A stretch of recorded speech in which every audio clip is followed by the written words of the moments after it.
السلام عليكم ورحمة الله شباب ونجر جرت ونجر قالت ربك هرمو خلاص سلفاتين أكملتي يوتيوبي كينيا تيك توكي كينيا كونكتي ورتي بونا أكجرو استنتين أرجيت أقر ما فيديو كدات أردفها ورجال الشانل لكن يعرفتني مو أبداتو سبسكرايب وجه كندقن فيديو كان لايك تقاسين جتا كبا مان حالة كمين يوتيوبي كينيا يوتيوبي يو براني dirqama jechuun yookaan feesbuukaan yookaan tiktokii keenyaan walitti yoo hine namni baay'een achirraan seenee sabiskiraayib nu gochuu danda'a.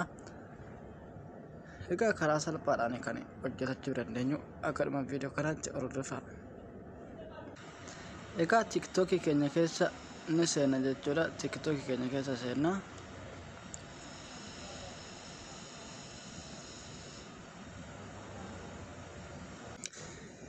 Egaa tiktokii keenya keessa seenne booda tiktokii fi yuutuuba gaba tiktokii piroofaayila tiktokii keenyaan fidu jenne sana ni filana jechuudha. Bakka piroofaayila kanaan ni tunna.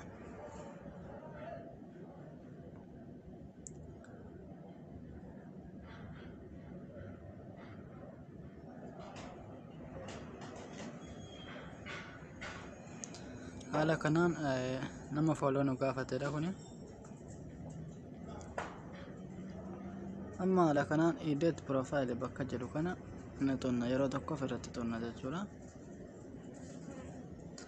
Egaa haala kanaan dhumni aad YouTube aad Instagram jedhu nu gaafata bakka YouTube barbaanne waan ta'eef Telegram keessa yoo fiduu barbaadan kan gara olii kana tuttu ani amma YouTube fiduu barbaade waan ta'eef aad YouTube bakka jedhu kanaan gadi tuqa jechuudha quba kiyyaan.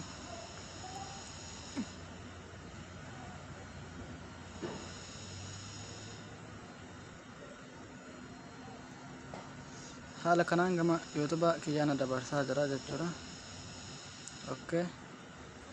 Haala kanaan yuutuubii anas keessaa qabu naaf fida jechuudha. Maqaan yuutuubii ani ittiin banadhe abdoo kan jedhu abdoo emailiin kiyyallee kun akkuma argaa jirtan sana naaf fida jechuudha. Yoo lama sadii illee keessa qabaattan maqaa yuutuubii keessanii 3-4 isinii fida. Keessa isin email isaa kan beektan sana paaswoordii isaa kan beektan sana kan maqaan keessan sirrii ta'e kan sabiskiraayib kan filachuu barbaadan as keessatti filannoo isinii kenna jechuudha. Maqaa keessan osoo hin taane iimeelii keessanii fi kan beektan sana irratti yeroo tokkoof kilik gootu jechuudha. An tokkuma qofa kaasii qabu irratti rukutaa jechuudha quba kiyyaan. Haala kanaan naaf fidee jira alloo bakka jechuu kana naan tuqa jechuudha. Harka mirgaala jirti kunoo.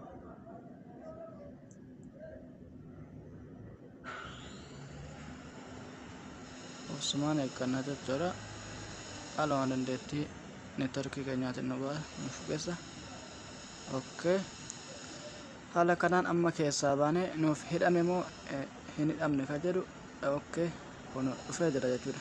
Abdoo ortoob kan jedhu naaf abdoo ortoobidha jechuudha. Abdoo kan jedhu kan duraasan argitanii emailiidha jechuudha. Emailii duraan banadheedha jechuudha. Maqaa emailii keessanii duraasin fida kan YouTube ittiin banattan jalqaba ittiin banattan sana emailii keessan fida. Amma bakka na fidetti abdoo jedha kanan irratti rukute suni amma waggaa dhufamu abdoo ortoob jedha jechuudha maqaa YouTube kiyyaati.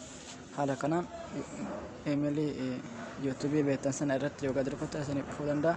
Mee inni ilaalla walumaan.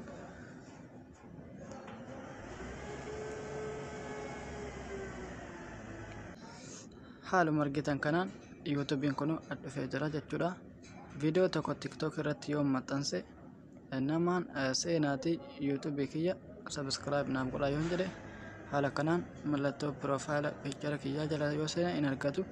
Haala kanaan gama YouTube kiyyaa deemuun yeroo muraasa keessatti subscribe baay'ee argachuu nan danda'a.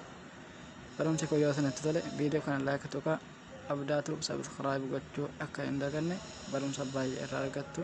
Akka barumsa biraatti walitti deemuutti nagaan naaf tura.